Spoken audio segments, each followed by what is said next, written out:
Assalamualaikum warahmatullahi wabarakatuh.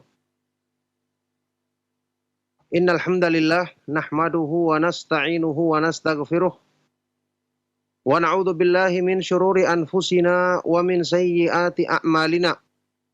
May yahdihillahu fala mudhillalah wa may yudlil fala hadiyalah. Wa asyhadu an la ilaha illallah wahdahu la syarikalah wa asyhadu anna Muhammadan abduhu wa rasuluh. Allahumma salli wa sallim wa barik ala nabiyyina Muhammad wa ala alihi wa sahbihi wa man tabi'ahum bi ihsanin ila yaumiddin amma ba'du. Alhamdulillah, ma'asyiral muslimin, ma'asyiral ikhwa wal akhwat fid din rahimakumullah, kaum muslimin, para pemerhati Rojak TV dan Radio Rojak dimanapun antum berada, juga para pendengar setia Radio Rojak Kendari di frekuensi 95.1 FM rahimakumullah. Alhamdulillah, kita bersyukur kepada Allah Subhanahu wa taala atas semua limpahan nikmat dan karunia-Nya. Di pagi hari ini kita dipertemukan kembali ya di dalam suasana bulan Ramadan. Kita dipertemukan kembali dengan taufiknya di dalam lanjutan kajian Islam membahas kitab yang sangat bermanfaat, kitab Miftahu Daris Sa'adah, buah karya dari Al-Imam Al-Allamah Syamsuddin Abu Abdillah Ibnu Qayyim Al-Jauziyah rahimahullah ta'ala, di pembahasan al-ilmu fadluhu wa syarafuhu, keutamaan dan kemuliaan menuntut ilmu agama. Tapi saat ini kita lanjutkan kembali pembahasan kita, membahas segi-segi keutamaan dan kemuliaan ilmu. Segi-segi keutamaan dan kemuliaan ilmu. Saat ini kita sudah sampai di segi Ats-Tsani wat Tis'un. Ya, yang ke-92.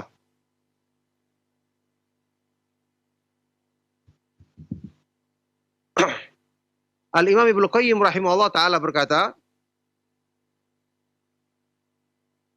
ini tentang penjelasan tentang tingkatan-tingkatan para penuntut ilmu. Ibnu Qayyim rahimahullah ta'ala di sini membawakan sebuah riwayat, marwahu Yunus ibnu Abdil A'la an ibni Abi Fudayk qala haddatsani Amr ibnu Katsir an Abil Ala anil Hasan an Rasulillah sallallahu alaihi wasallam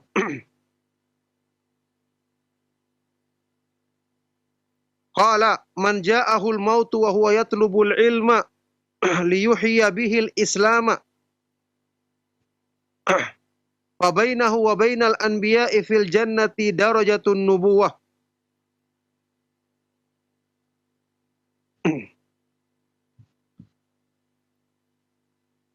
Diriwayatkan di sini dari Yunus ibnu Abdil A'la, kemudian dengan sanadnya sampai kepada Al Hasan Al Basri dari Rasulullah Shallallahu Alaihi Wasallam, diriwayatkan bahwa beliau bersabda, barang siapa yang ketika datang kepadanya kematian, dia sedang menuntut ilmu dengan tujuan untuk menghidupkan Islam, maka antara dirinya dan para nabi alaihi wassalatu wassalam di surga nanti ada derajat kenabian.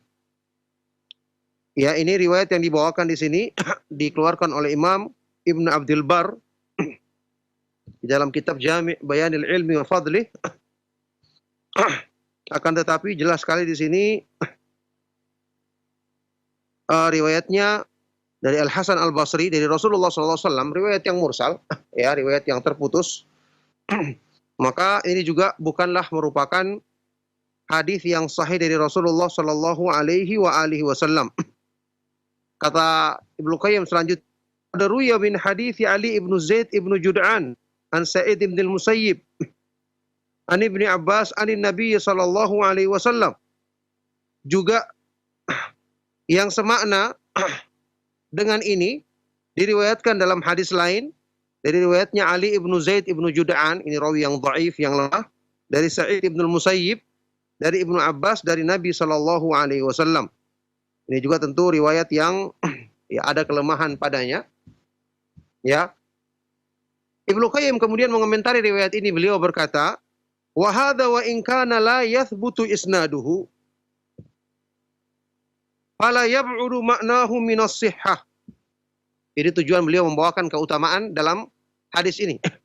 Kata beliau, hadis ini meskipun sanadnya tidak sahih, akan tetapi maknanya tidak jauh dari kebenaran. Maknanya tidak jauh dari kebenaran. Fa inna afdhala ad-darajati an-nubuwatu wa ba'daha as-siddiqiyatu wa ba'daha asy-syahadatu wa ba'daha as-salahu. Ya, karena sesungguhnya derajat-derajat manusia yang paling tinggi adalah yang paling tinggi di antara semua kedudukan atau derajat manusia adalah derajat kenabian. An-nubuwah. Tingkatan yang paling utama.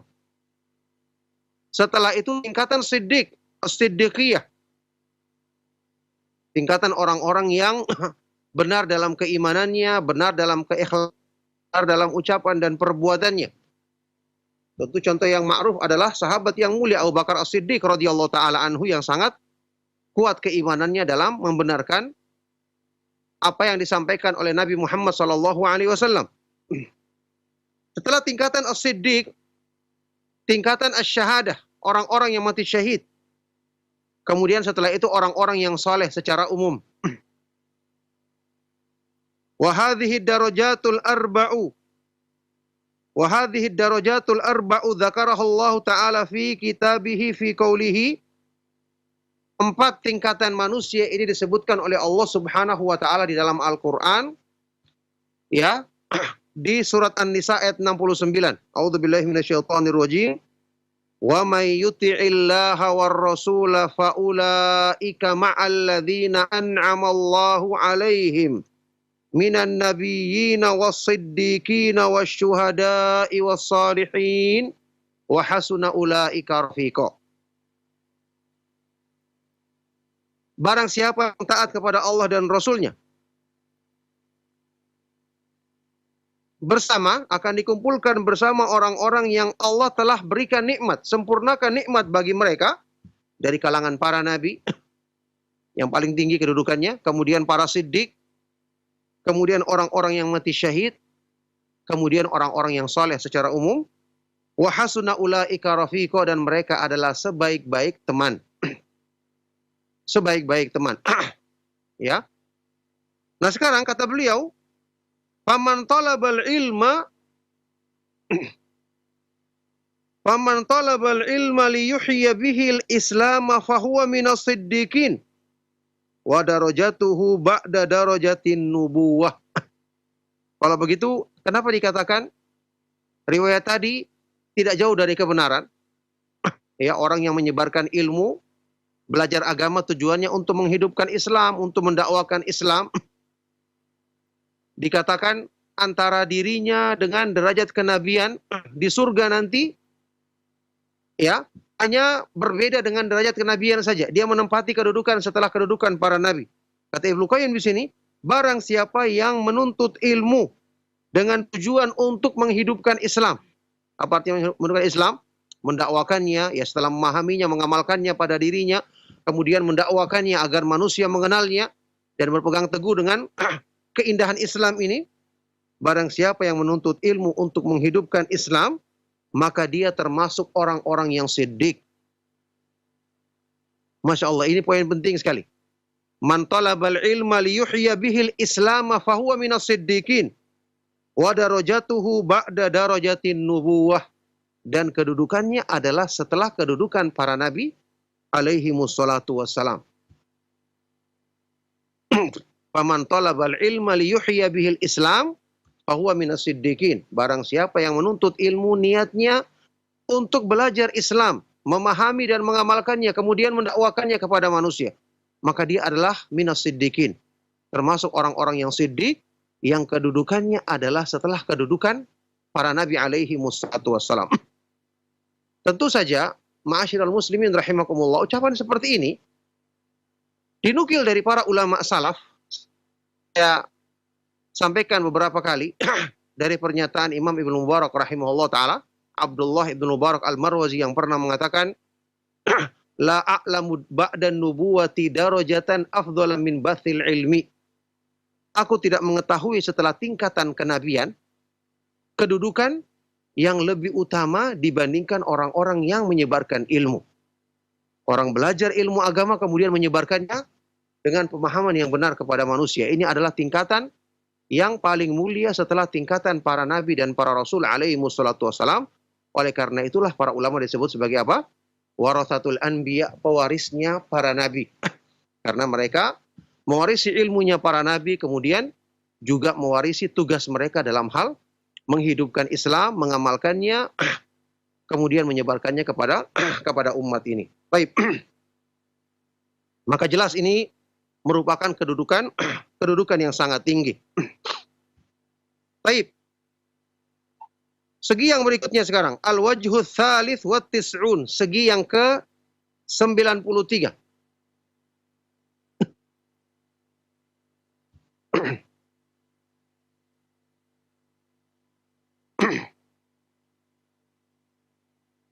Tentang keutamaan ilmu di segi ini, Ibnu Qayyim rahimahullah taala membawakan di sini qala Al-Hasan fi qoulihi ta'ala, pernyataan dari Imam Al-Hasan Al-Basri, imam besar dari kalangan tabi'in yang terkenal, Al-Hasan Ibnu Abil Hasan, Al-Hasan Ibnu Yasar Al-Basri rahimahullah taala, ketika beliau mengomentari firman Allah Subhanahu wa taala di surat Al-Baqarah ayat 201. Rabbana atina fid dunya hasanah. Ya, wa minhum may yaqulu rabbana atina fid dunya hasanah wa fil akhirati hasanah wa qina adzabannar. Ayat ini Al-Baqarah 201. Ketika beliau mengartikan rabbana atina fid dunya hasanah, ya Allah berikanlah kami di dunia ini hasanah, kebaikan. Kata Al-Hasan Al-Basri, ya, hiyal ilmu wal ibadatu. Kebaikan di dunia adalah ilmu dan ibadah. Ya, ini ilmu dan mengamalkannya, ilmu yang bermanfaat dan amalan soleh. Ya, ilmu dan ibadah.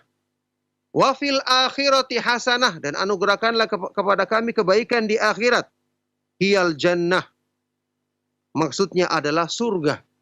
Kebaikan di akhirat adalah surga. Kebaikan di dunia adalah ilmu yang bermanfaat dan ibadah, pengamalan ilmu itu, karena ilmu adalah jalan yang membimbing menuju surga. Maka ini adalah kebaikan di dunia menurut Al-Hasan Al-Basri, sedangkan kebaikan di akhirat nanti adalah masuk ke dalam surga dengan rahmat dan karunia Allah Subhanahu wa taala. Kata Ibnu Qayyim rahimahullah taala mengomentari tafsir dari Al-Hasan Al-Basri ini rahimahullah taala, wa hadza min afsani tafsir wa hadza min ahsani tafsir. Fa inna ajallal hasanati dunya al-ilmu nafi'u wal amalus salih. Ya. Ini adalah termasuk sebaik-baik tafsir tentang ayat ini. Kenapa?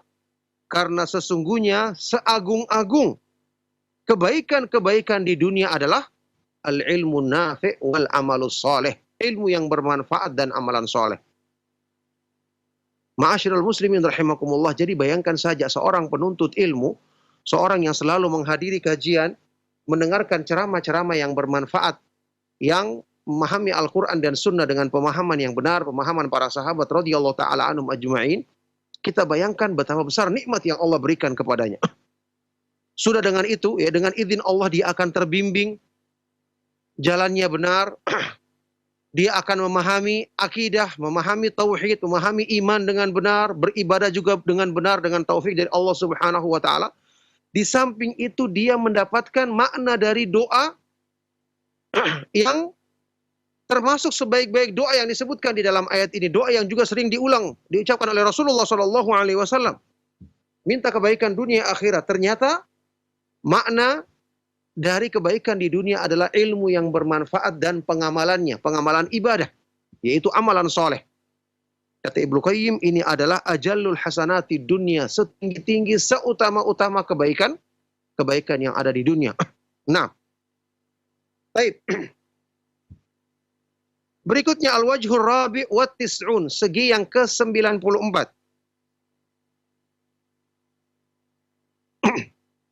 Ya, tentang ilmu Al-ilmu bitta'allum, ilmu itu didapatkan dengan mempelajarinya. Dibawakan di sini pernyataan dari sahabat yang mulia Abdullah ibnu Mas'ud radhiyallahu taala anhu. Qala ibnu Mas'udin radhiyallahu anhu.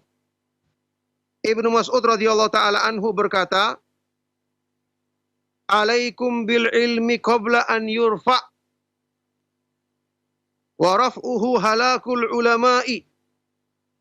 Hendaknya kalian mempelajari ilmu, segera mempelajari ilmu sebelum ilmu itu diangkat. Dan ilmu itu diangkat adalah dengan kebinasaan atau dengan wafatnya, matinya para ulama. Ya, ini kita ketahui hadis yang sahih yang menyebutkan demikian. Ya, hadis riwayat Bukhari Muslim yang terkenal dari Rasulullah SAW, beliau bersabda, "Innallaha la yakbidul ilma intiza'an yantazi'uhu minal ibadi, walakin yakbidul ilma biqabdil ulama." Biqabdil ulama. Allah Subhanahu wa taala tidak akan mencabut dari hamba-hambanya. Tapi Allah Subhanahu wa taala mencabut ilmu dengan mewafatkan para ulama, pembawa-pembawanya. Maka Ibnu Mas'ud mengatakan, bersegeralah kau mencari ilmu, menuntut ilmu sebelum nanti ilmu diangkat. Dengan kematian orang-orang yang berilmu, kematian para ulama yang saat ini kita sudah saksikan, demikian ya, banyak para ulama yang mendakwakan kebaikan kepada kita, para ulama yang terkenal dengan kesungguhan mereka dalam mendakwakan sunnah, Allah Subhanahu wa taala wafatkan. Ya, ada Syekh Abdul Aziz bin Baz rahimahullah taala, Syekh Al-Albani rahimahullah taala, Syekh Ibnu Utsaimin rahimahullah taala. Meskipun masih banyak ulama-ulama lainnya, semoga Allah Subhanahu wa taala senantiasa menjaga mereka semua dalam kebaikan. Maka sebelum mereka ini dipanggil oleh Allah Subhanahu wa taala, hendaknya kita bersegera untuk menuntut ilmu agama yang agung ini. Kata beliau, "Fawalladzi nafsi biyadihi la yawaddanna rijalun qutilu fi sabilillahi syuhada'a an yab'athahumullahu ulama'a lima yarawna min karamatihim wa anna ahadan lam yulad aliman wa innamal ilmu bitta'allum." Ibnu Mas'ud mengatakan, kata beliau selanjutnya, masih ucapan Ibnu Mas'ud radhiyallahu taala anhu, "Maka sungguh demi Allah yang jiwaku di tangannya." Ya, la yawaddanna rijalun, ada beberapa orang yang gugur di jalan Allah, mati syahid. Sungguh-sungguh dia menginginkan Allah Subhanahu wa taala membangkitkannya pada hari kiamat nanti sebagai orang-orang yang berilmu, karena mereka melihat, ya, disebabkan mereka melihat bagaimana kemuliaan yang Allah berikan kepada orang-orang yang berilmu. Orang yang mati syahid kedudukannya tinggi. Kata Ibnu Mas'ud, tapi mereka ini mengangan-angankan, ya, untuk dibangkitkan sebagai orang yang berilmu karena mengetahui keutamaannya. Ya. Dan sesungguhnya tidak ada seorang pun yang dilahirkan dalam keadaan berilmu. Ilmu itu hanyalah didapatkan dengan mempelajarinya, dengan mengkajinya, dengan menuntutnya. Ya, ini menghadiri majelisnya para ulama, mendengarkan ilmu dari mereka, bertanya, kemudian membaca. Tentu ada menuliskan ilmu tersebut, memahaminya, ya, ini mendalaminya. Ini sama dengan sabda Rasulullah SAW dalam hadis yang sahih yang diriwayatkan oleh Imam Al-Bukhari dalam Adabul Mufrad dan yang lainnya, dinyatakan sahih oleh Syekh Al-Albani rahimahullah taala, "Innamal ilmu bitta'allum." Sesungguhnya ilmu itu didapatkan dengan cara mempelajarinya. Oleh karena itu, ini juga menggambarkan tentang kedudukan orang yang berilmu sampai dibandingkan di sini dengan orang-orang yang mati syahid, kedudukan yang sangat tinggi. Tapi sudah kita bahas tadi, orang yang kata Ibnu Qayyim tadi, ya, "Man talabal ilma liyuhya bihil Islam, fahuwa minas siddiqin." Barang siapa yang menuntut ilmu dengan tujuan menghidupkan Islam, maka dia termasuk orang-orang yang siddiq yang kedudukannya lebih tinggi dibandingkan asyuhada, orang-orang yang mati syahid. Makanya orang-orang yang mati syahid mengangan-angankan, menginginkan kalau mereka dibangkitkan nanti sebagai orang-orang yang berilmu. Nah, baik, Kemudian innamal ilmu bitta'allum, ilmu itu didapatkan dengan cara mempelajarinya. Maksudnya di sini sekaligus sanggahan terhadap orang-orang yang mengatakan mereka mendapatkan ilmu langsung lewat mimpinya atau dengan kata-kata langsung dari Allah Subhanahu wa taala. Ini semua dusta. Ini semua dusta. Ya. Para nabi dan para rasul yang mendapatkan wahyu dari Allah Subhanahu wa taala itu pun sebagiannya malaikat Jibril yang turun dan mengajarkan kepada para nabi dan para rasul alaihi wassalatu wassalam. Bahkan di dalam Al-Qur'an disebutkan di surat Al-Kahf, Nabi Musa alaihi salatu wassalam melakukan perjalanan jauh untuk bisa menuntut ilmu ketika diberitahukan kepadanya ada orang yang lebih berilmu dalam beberapa perkara dibandingkan beliau, yaitu Nabi Khadir alaihi salatu wassalam. Maka Nabi Musa alaihi salatu wassalam melakukan perjalanan jauh dalam rangka menuntut ilmu yang kemudian ini menjadi sunnah bagi para ulama, ya, para ulama ahlus sunnah wal jamaah, dengan apa yang mereka selalu lakukan, yaitu ar-rihlah fi talabil ilmi, melakukan perjalanan jauh dalam rangka menuntut ilmu agama. Oleh karena itu ilmu harus dipelajari.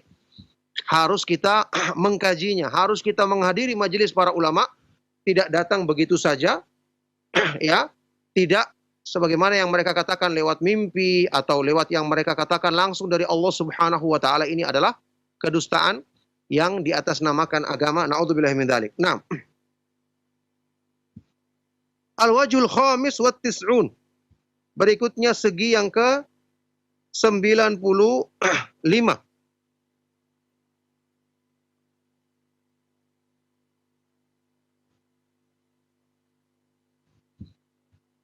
Qala Ibnu Abbasin wa Abu Hurairah. Sahabat yang mulia Abdullah ibnu Abbas dan Abu Hurairah radhiyallahu taala anhum berkata, wa ba'dahuma Ahmad ibnu Hanbal. Setelah itu juga ucapan ini diucapkan oleh Imam Ahmad bin Hanbal rahimahullah taala. Tadzakurul ilmi ba'da lailatin ahabbu ilaina min ihya'iha. Tadzakurul ilmi, mengulangi pelajaran ilmu di sebagian malam lebih kami sukai daripada menghidupkan malam itu dengan ibadah yang lain. Ya. Tentu keutamaan salat malam sangat besar. Tapi sudah kita bahas kemarin pernyataan dari para ulama Ahlus Sunnah wal Jamaah Imam Syafi'i yang mengatakan ya, laisa syai'un ba'dal faraidi afdhala min talabil ilmi, tidak ada satupun setelah amal-amal yang diwajibkan dalam Islam yang lebih utama dibandingkan amalan menuntut ilmu. Maka ini pernyataan dari dua sahabat yang mulia, Abdullah ibn Abbas dan Abu Hurairah radhiyallahu taala anhum, juga dari Imam Ahmad bin Hanbal rahimahullah taala yang mengatakan tadzakurul ilmi ba'da lailatin, mempelajari ilmu, mengulangi pelajaran ilmu di sebagian malam lebih kami sukai daripada menghidupkan malam itu dengan beribadah. Tentu saja ini bukan berarti meremehkan ibadah. Mereka adalah orang-orang yang selalu sholat malam. Imam Ahmad bin Hanbal rahimahullah ta'ala yang bahkan mengingkari ketika melihat seorang penuntut ilmu tidak melaksanakan sholat di malam hari. Ya, makanya mereka adalah orang-orang yang selalu melaksanakan sholat malam, juga tetap menuntut ilmu di malam hari, di waktu-waktu yang Allah Subhanahu wa taala berikan kesempatan bagi mereka, sebagaimana mereka semangat juga untuk menuntut ilmu di siang hari. Yang jelas ini perbandingan yang menunjukkan keutamaan dan tingginya kedudukan ilmu di mata para ulama Ahlus Sunnah wal Jamaah dibandingkan ibadah-ibadah sunnah yang lainnya. Nah,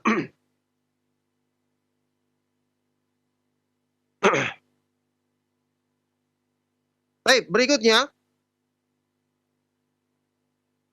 al-wajhu sadis wa tis'un. Segi yang ke-96.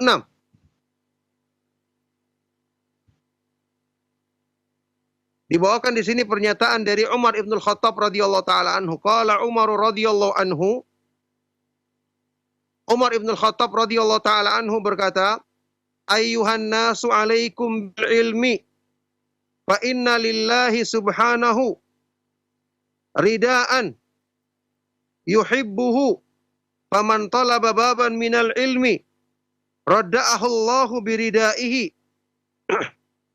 fa in adnaba ista'tabahu li'alla yaslubahu rida'ahu dzalika hatta yamuta bihi.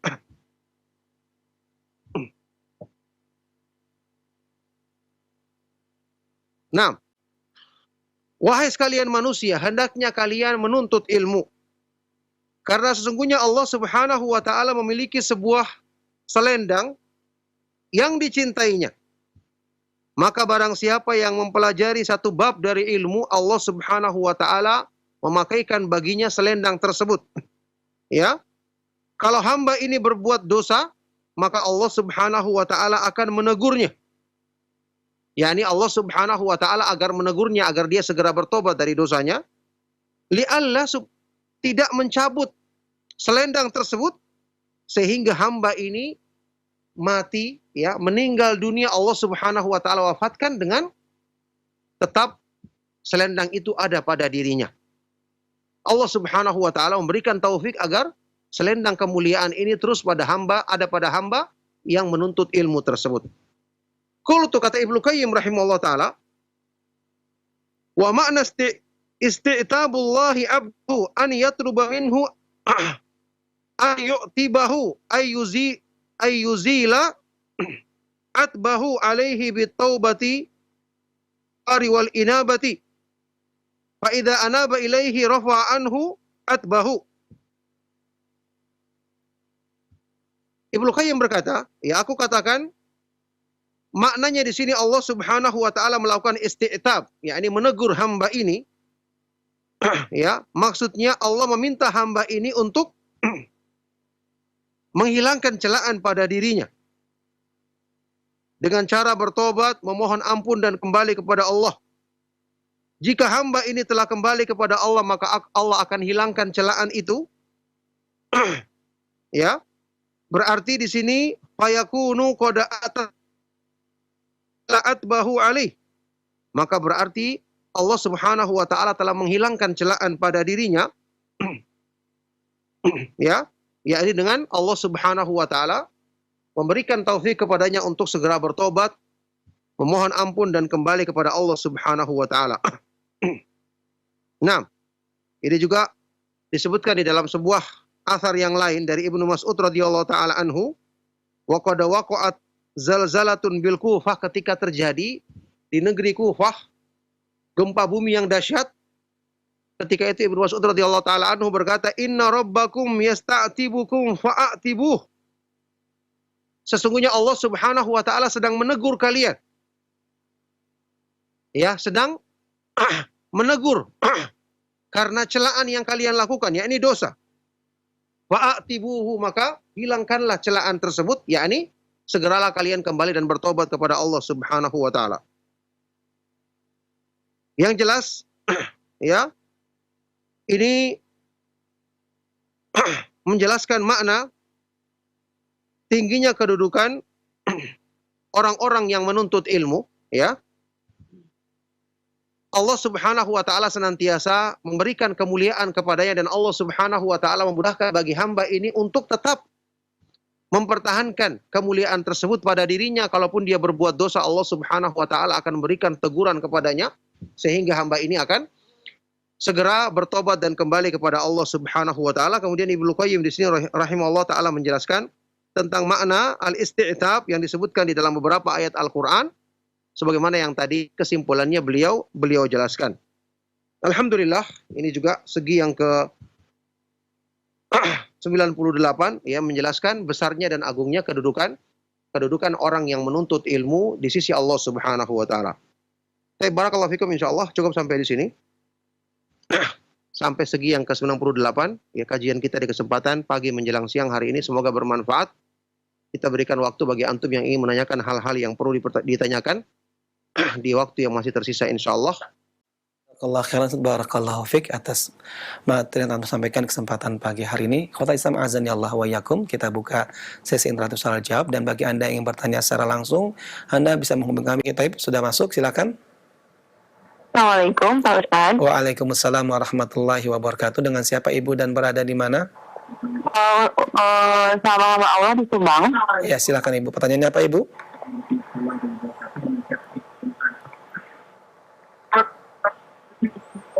Silakan Ibu.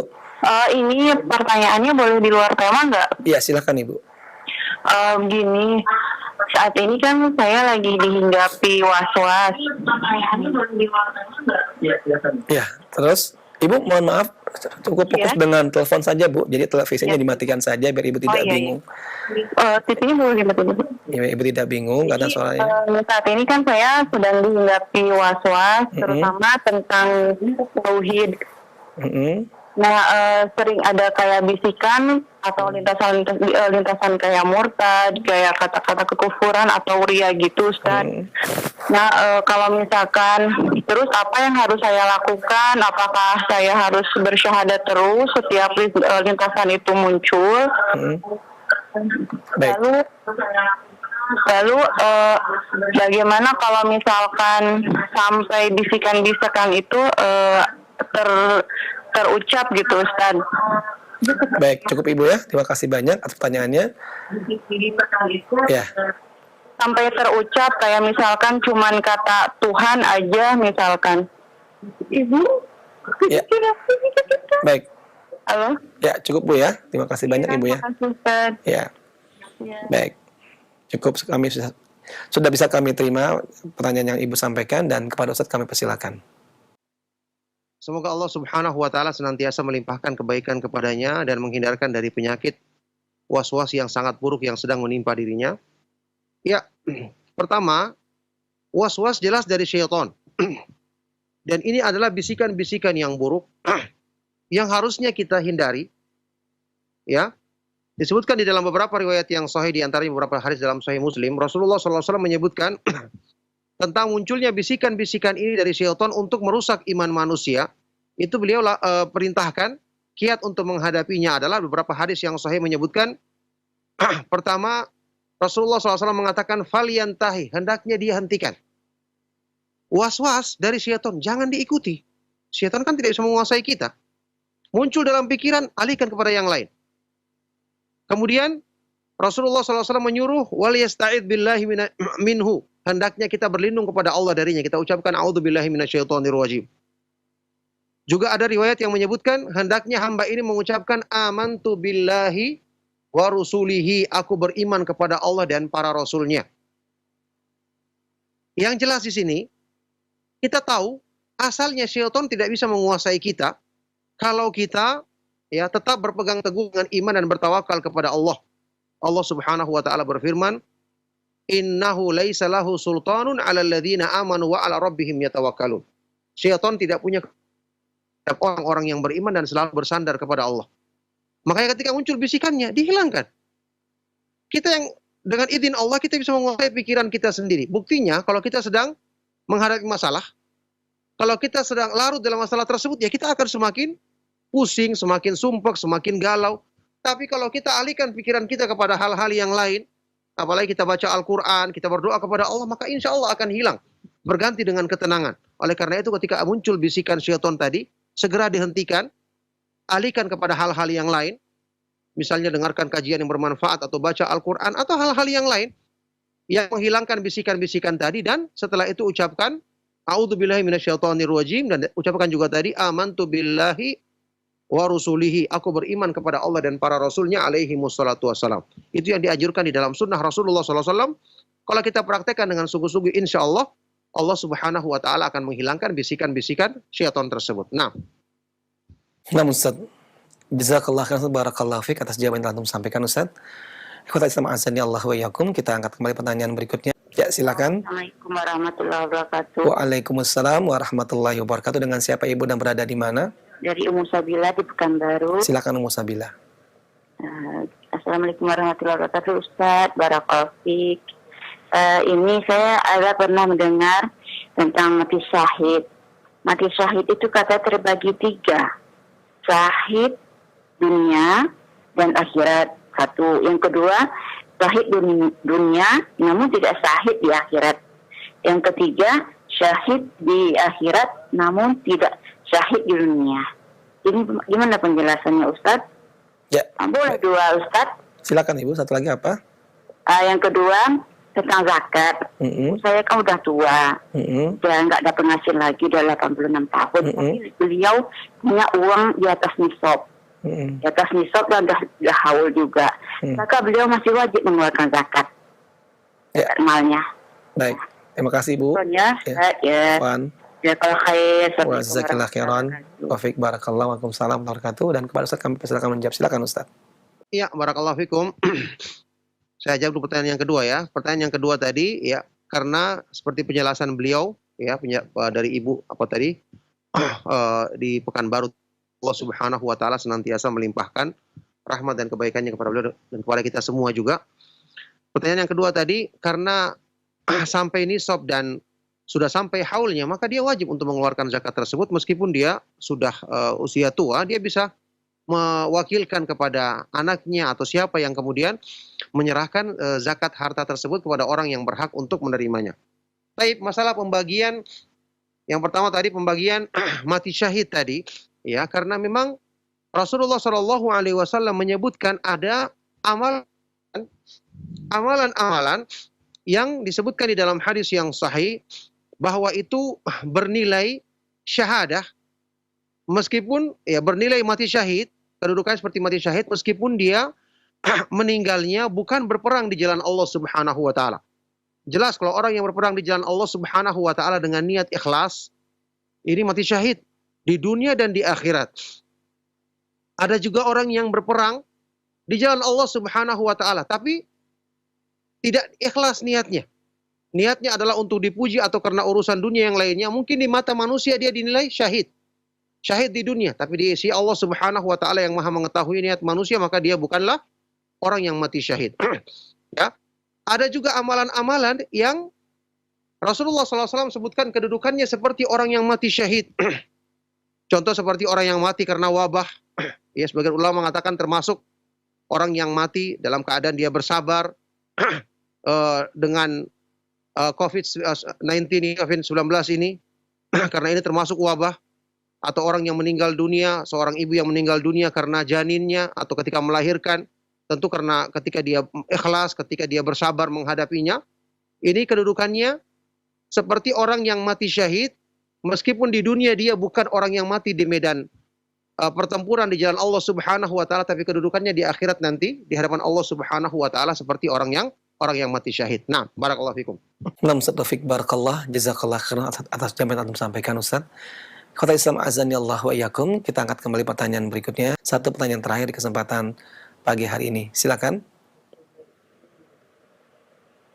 Assalamualaikum Ustaz. Waalaikumsalam warahmatullahi wabarakatuh. Dengan siapa Ibu dan berada di mana? Dengan Ummu Azim di Tanjung Enim Palembang Ustaz. Ya, Mu'adzim. Silakan Mu'adzim. Ya, Ustaz, mau nanya, ini definisi atau kriterianya orang menuntut ilmu itu yang bagaimana ya, Ustaz? Ana udah umur 60 tahun ini, Tad. Tapi Ana rajin mengikuti kajian setiap subuh. Kadang-kadang yang mingguan, ada kajian mingguan. Terus baca-baca buku-buku sunnah. Dan sampai sekarang Ana masih belajar membaca Al-Quran lewat online, Tad. Apakah itu termasuk kategori menuntut ilmu, Tad? Nah. Tidak mesti mondok gitu menuntut ilmunya. Baik. Terima kasih Ustaz. Sama-sama Ibu. Assalamualaikum warahmatullahi wabarakatuh. Waalaikumsalam warahmatullahi wabarakatuh. Masya Allah. Barakallahu fiik. Dan kalau Ustaz kami persilakan Ustaz. Ya, barakallahu fiik, pertanyaan sangat baik sekali dari Ibu yang sangat semangat dalam pertanyaannya. Ibu yang di Palembang, semoga Allah Subhanahu wa taala senantiasa melimpahkan rahmat dan kebaikan kepada beliau dan keluarganya, juga kepada kita semua. Maka insya Allah apa yang Ibu lakukan ini termasuk bagian dari menuntut ilmu. Ya, semoga mendapatkan balasan keutamaan yang sempurna di sisi Allah Subhanahu wa taala. Tentu saja menuntut ilmu itu bertingkat-tingkat. Ya. Asalnya kita menuntut ilmu itu ya kita belajar dengan pemahaman yang benar Al-Qur'an dan Sunnah dan pemahaman salaf dari ustadz, kita hadir langsung di mungkin di masjid atau di halakoh-halakoh pengajian yang ada di sekitar rumah kita. Ya, kalau seandainya tidak ada, maka melalui media-media yang Allah Subhanahu wa taala mudahkan, seperti kajian di Roja TV yang selalu kita ikuti, atau di Roja TV, di Radio Roja atau di Roja TV misalnya, atau ceramah-ceramah rekaman yang bermanfaat lainnya yang menjelaskan tentang pemahaman Islam berdasarkan pemahaman para sahabat radhiyallahu taala anhum ajma'in. Oleh karena itu, ya, seorang penuntut ilmu tidak mesti dia misalnya dikatakan menuntut ilmu adalah orang yang hanya berada di pondok pesantren saja. Tidak mesti demikian. Meskipun tentu ini adalah orang-orang yang lebih fokus dalam menuntut ilmu, jelas keutamanya lebih besar. Ya, salah seorang sahabat radhiyallahu taala anhu berkata, "Kun aliman au muta'alliman au mustami'an, wala takun rabi'an." Jadilah kamu orang yang seorang ulama berilmu, atau penuntut ilmu, atau mustami', sekedar mendengarkan ilmu, mengikuti kajian, mendengarkan nasihat-nasihat yang bermanfaat. Ini juga termasuk dari kalangan orang-orang yang beruntung, ya. Maka jangan sampai kita jauhkan diri kita dari nasihat-nasihat yang bermanfaat, apalagi yang menyangkut masalah iman, masalah akidah yang benar, masalah tauhid, masalah yang berhubungan dengan amal-amal yang wajib dalam agama kita. Ini kita harus berikan waktu kita agar kita bisa menuntut ilmu yang bermanfaat ini, agar kita termasuk ke dalam golongan orang-orang yang menuntut ilmu yang keutamaannya sudah kita jelaskan demikian tinggi dari pernyataan yang kita sampaikan dari ucapan Ibnu Qayyim rahimahullah taala dalam kitab yang sangat bermanfaat ini. Barakallahu fikum. Inilah pertanyaan yang terakhir di kesempatan kajian kita di pagi hari menjelang siang hari ini. Semoga bermanfaat dan menjadi bekal kebaikan untuk dunia dan akhirat kita. Mohon maaf atas segala yang salah dan kurang. Kami cukupkan. Sallallahu wasallam wa barak ala nabiyina Muhammad wa ala alihi wa sahbihi wa man tabi'ahum bi ihsanin ila yaumiddin. Walhamdulillahi rabbil alamin. Subhanakallahumma wa bihamdika asyhadu an la ilaha illa anta astaghfiruka wa atubu ilaik. Wassalamualaikum warahmatullahi wabarakatuh.